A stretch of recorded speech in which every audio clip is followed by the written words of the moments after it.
What's up YouTube? Chubbs here, NUGGETRY.com. Hope everybody is having a good day.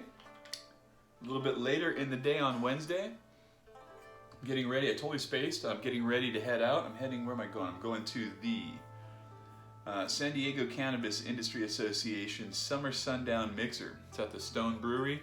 Go down there, hang out, press the flesh, chop it up a little bit, have a couple beers, a little bit of food. I want to make sure I'm nice and high before I go. Just got back from kicking it with a homie, who runs a pretty busy shop here in Southern California. And we were having a talk that I thought I'd just share with you guys. We were talking about why certain products sell better than others. And not just why certain products sell better than others, but why certain products were on the floor versus other products.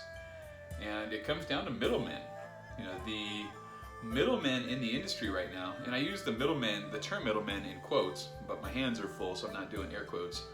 I use that term loosely because it's the middlemen that I'm speaking of in this video. Specifically in this video, it's two different types of middlemen. And what he was telling me is, and this is something that I kind of anticipated happening a while back, and it's something that I think is going to continue to be an issue. Like everyone says, through the transition. And when you talk about transition, you're talking about the market going from being unregulated, untaxed, and untraced to now being completely taxed and completely, or on transitioning to being completely taxed and completely traced. And that transition is going to take a while. It's going to take a little bit longer than people are thinking, but things are just, it's a weird time right now for the industry. Okay, so, oh yeah, kicking back, drinking a beer. So he was telling me that one of the problems he has right now is dealing with the state, the middleman being the state. Everybody we're at a point where everybody's finally getting their data and their product and their shop and everything entered into the system, into the state, into the Bureau of Cannabis Control's, it's called metric system that's going to track and trace all of the inventory, all the sales, and everything that's going on, the industry in California. And right now, one of the issues he's having is he doesn't have, if you're not on metric, and he is on metric because the state's not mandating that everybody be on at this point, there's still people that it's slowly trickling on. There's an issue with the way that you have to buy product, and being a metric shop, which they are, he's got to order labels from the state of California that you then have to tie to a barcode that is on your product, so the state knows what's what. Cheers.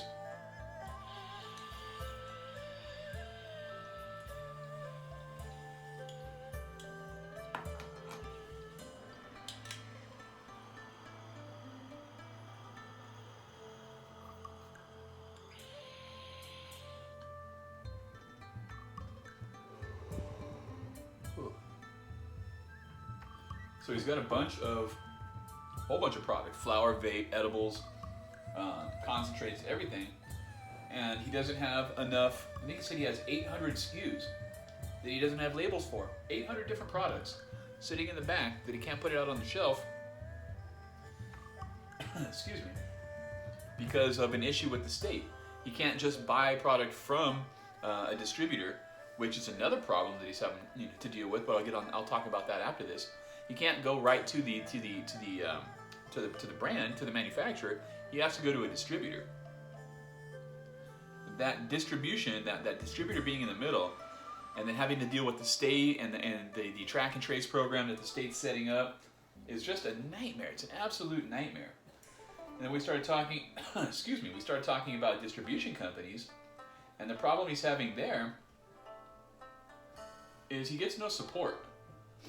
And by that I mean he's getting no brand support because he's not dealing with the brands. He's dealing with a middleman being the distribution company. So as a dispensary, you're not allowed to buy flower, not allowed to buy anything from anybody but a licensed distribution company.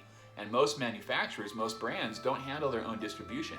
They sell everything, or they give everything to a distributor who then goes out and sells it to the dispensary. So a distributor might have 10, 12, 20 brands, 50 brands under his umbrella.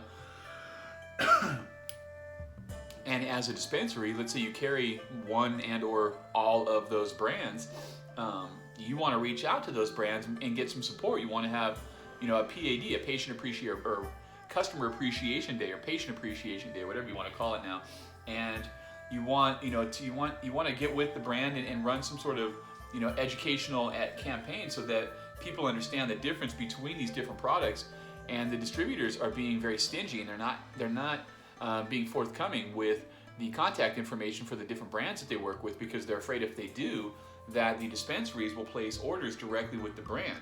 Now, if the dispensary places the order directly with the brand, that's legal and that can happen, but the order has to be fulfilled by that brand's distribution company. So the distribution company is going to get the order anyway, but where the problem comes in is the sales rep that works for that distribution company that handles the account for that dispensary is not going to get a commission, because the dispensary didn't place the order through the rep and then have the order go from the dispensary through the rep to the distribution company, then to the brand.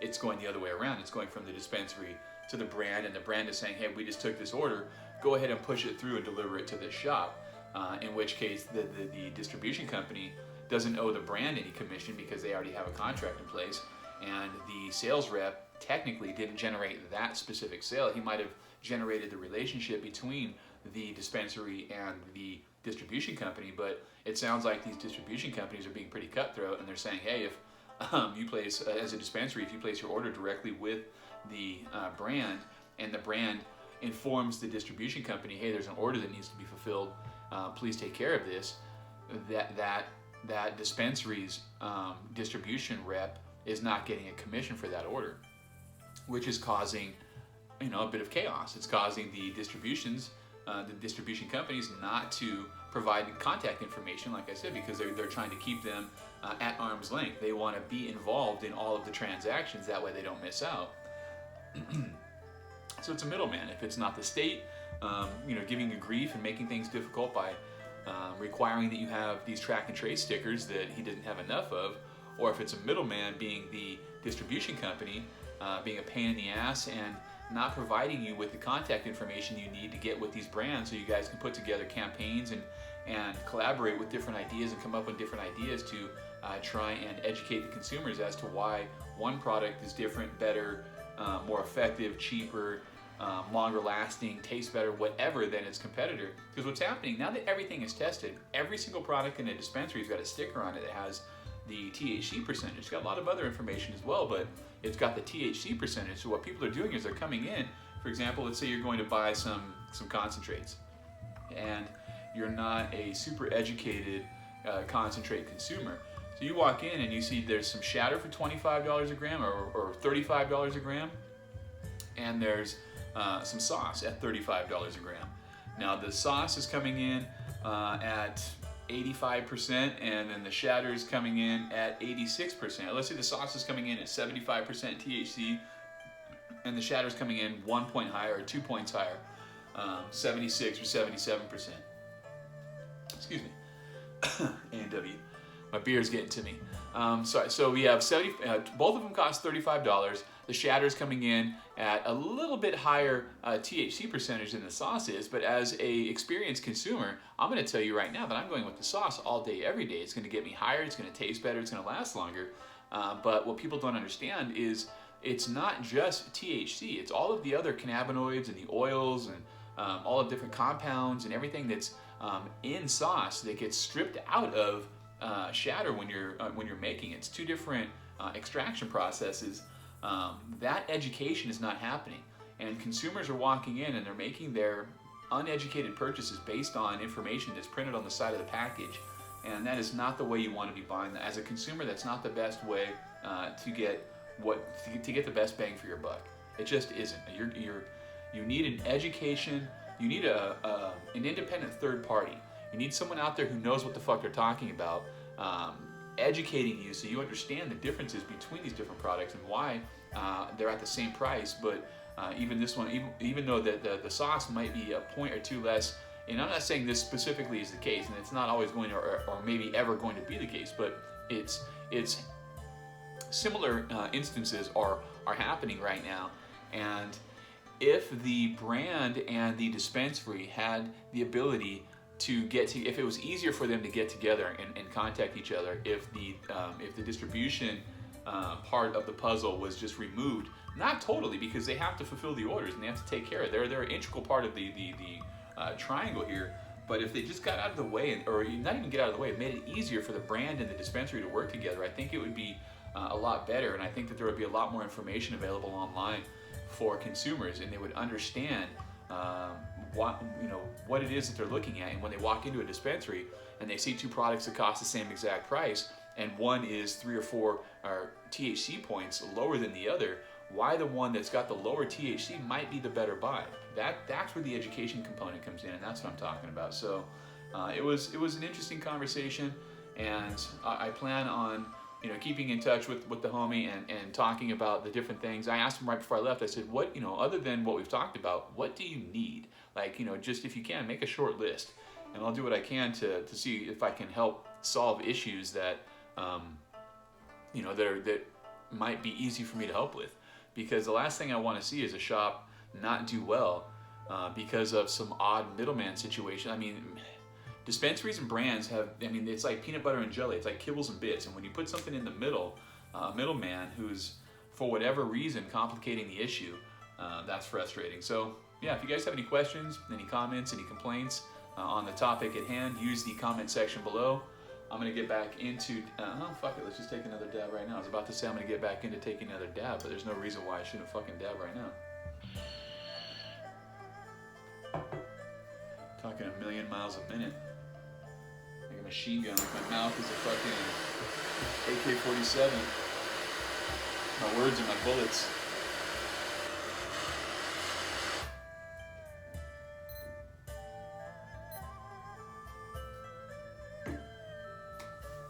Alright, countdown timer is started. You guys know what I'm dabbing.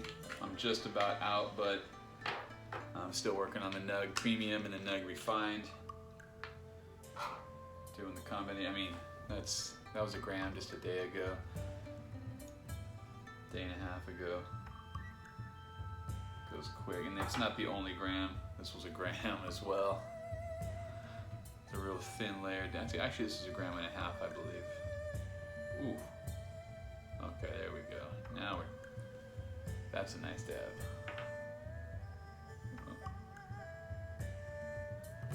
Trying to get used to filming with the iPhone. I'm used to making videos with my other camera, like an actual camera where I could zoom in and do that trick. Oh shit, timer's about to go off. Cheers.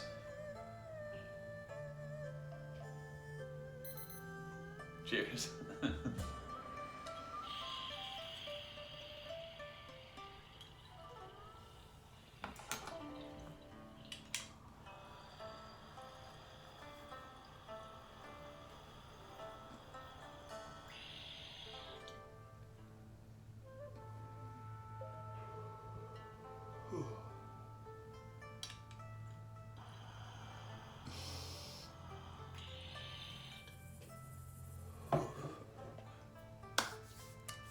I gotta wrap it up. I'm out. I'll talk to you guys later. Peace.